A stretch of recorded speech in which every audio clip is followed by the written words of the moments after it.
ఇక మున్సిపల్ ఎన్నికలకు సంబంధించినటువంటి అప్డేట్స్ మనం చూస్తున్నాం. ఉమ్మడి వరంగల్ జిల్లాలోని మహబూబాబాద్, తొర్రూరు, జనగామ మున్సిపాలిటీలపైన సర్వత్రా ఉత్కంఠ కొనసాగుతోంది. 2 మున్సిపాలిటీల్లో లక్కీ డిప్ ద్వారా చైర్మన్ను ఎన్నుకునే ఛాన్స్ ఉంది.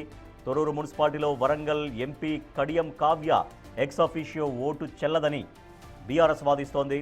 దీంతో తొర్రూరు మున్సిపాలిటీ పీఠం ఎవరికి దక్కుతుంది అన్నది ఇంట్రెస్టింగ్గా మారింది.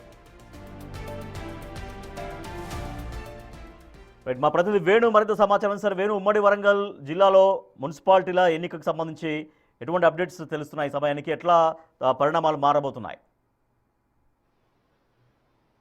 మొత్తంగా 12 మున్సిపాలిటీల్లో 9 మున్సిపాలిటీలలో కాంగ్రెస్ చైర్మన్ పీఠాన్ని కైవసం చేసుకోబోతుంది. ఇక ప్రధానంగా 3 మహబూబాబాద్, తొర్రూరు, జనగామ ఈ 3 మున్సిపాలిటీల పైన అనూహ్య పరిణామాలు అయితే జరుగుతూ ఉన్నాయి. ప్రధానంగా తొర్రూరు ఒకటి బీఆర్ఎస్ 9 వార్డు మెంబర్లను గెలుచుకొని మ్యాజిక్ ఫిగర్ చేరుకుంది. అక్కడ బీఆర్ఎస్ చైర్మన్ పీఠాన్ని కైవసం చేసుకుంటుందని భావిస్తున్న తరుణంలో అక్కడ ఎక్స్ అఫీషియో ఓటుగా వరంగల్ ఎంపీ కడియం కావ్య నమోదు చేసుకోవడంతో తిరిగి టై అవుతోంది. లాటరీ ద్వారా అక్కడ అధ్యక్ష పీఠాన్ని ఎన్నుకునేటువంటి పరిస్థితి వచ్చింది. కానీ అనూహ్యంగా మళ్ళీ ఈ రోజు ఉదయం బీఆర్ఎస్ సంబంధించిన నేతలంతా Warangal MP Kadiyam Kavya ex officio vote Thorrur మున్సిపాలిటీలో నమోదు చేసుకున్న చెల్లుబాటు కాదు. ఎందుకంటే ఆమె ఎంపీగా గెలిచిన తర్వాత గ్రేటర్ వరంగల్ మున్సిపల్ కార్పొరేషన్ లో ఎక్స్ అఫీషియో సభ్యురాలిగా ప్రమాణ స్వీకారం చేశారు. కాబట్టి మున్సిపల్ యాక్ట్ ను అనుసరించి ఆమె 5 ఏళ్ల వరకు అక్కడే ఓటు నమోదు చేసుకోవాలి, అక్కడే ఎక్స్ అఫీషియో సభ్యురాలిగా ఉంటారు.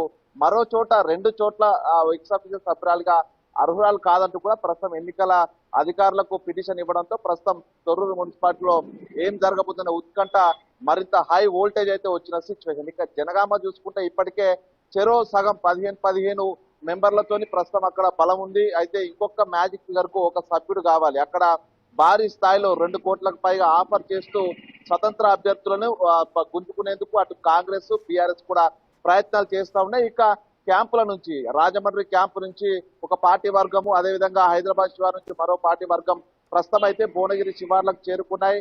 మరో గంట సేపట్లో వాళ్ళంతా కూడా జనగామ మున్సిపల్ కార్యాలయానికి వచ్చే అవకాశం కనిపిస్తుంది. అయితే అక్కడికి వచ్చిన తర్వాత రెండిద్దరికి సమానంగా సంఖ్యాబలం ఉంటే మాత్రం తిరిగి లాటరీ పద్ధతి ద్వారా అక్కడ చైర్మన్ పీఠానికి ఎన్నిక చేసేటువంటి అవకాశం కనిపిస్తా ఉంది. ఒకవేళ ఈ యొక్క బేరసారాలకు కనుక అభ్యర్థులు లొంగితే మాత్రము బీఆర్ఎస్ కైవసం చేసుకునే అవకాశాలు ఎక్కువ ఉన్నాయంటూ ప్రస్తుతం జనగామ లోపల చర్చ జరుగుతుంది. ఇక ప్రధానంగా తొర్రూరు జనగామలో మాత్రమే భారీ స్థాయి లోపల భారీగా పోలీసుల బందోబస్తు కొనసాగుతుంది. ఒక్కొక్క సెంటర్ వద్ద దాదాపు 150 నుంచి 200 మంది పైగా పోలీసు బలగాలను, ఎందుకంటే అభ్యర్థులు సరి సమానంగా ఉన్న నేపథ్యం లోపల బలవంతంగా లాక్కుని తమ గ్రూపులో చేర్చుకునే ప్రయత్నం చేస్తారు. కాబట్టి శాంతి భద్రతల సమస్య తలెత్తే అవకాశం ఉన్నట్టు పూర్తి స్థాయి లోపల పోలీస్ బందోబస్తు మధ్య ప్రస్తుతం కౌంటింగ్ ఎన్నిక సంబంధించినటువంటి మున్సిపల్ కేంద్రాలు అయితే ఉన్న పరిస్థితి. మరికొద్ది సేపట్లో తొర్రూరుకు సంబంధించినటువంటి అభ్యర్థులు అక్కడ తొర్రూరు చేరుకోబోతున్నారు. అక్కడ బీఆర్ఎస్ నుంచి ఒక క్యాండిడేట్ ను కాంగ్రెస్ వైపు వస్తే వైస్ చైర్మన్ పదవి ఇస్తామని ఆశ పెట్టారు. మరో కాంగ్రెస్ నుంచి కూడా ఒక అభ్యర్థి కోసం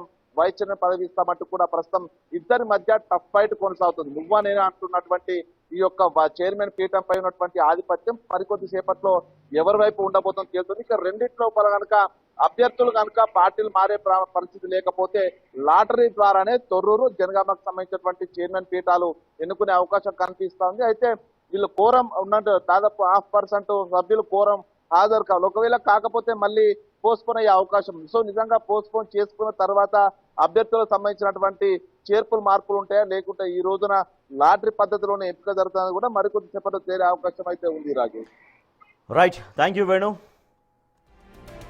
తెలంగాణలో మొత్తం 116 మున్సిపాలిటీల్లో 7 కార్పొరేషన్లో ఎన్నికలు జరిగితే మొత్తం 66 మున్సిపాలిటీలు అధికార కాంగ్రెస్ పార్టీ కైవసం చేసుకుంది. ఇక 34 చోట్ల హంగేర్పడింది. ఇక్కడే అసలు రాజకీయం తెరపైకి వస్తుంది.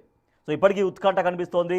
చివరి నిమిషం దాకా ఏ మున్సిపాలిటీని ఎవరు దక్కించుకుంటారో అనే దానిపైన ఇంకా కూడా ఉత్కంఠ కొనసాగుతూనే ఉంది.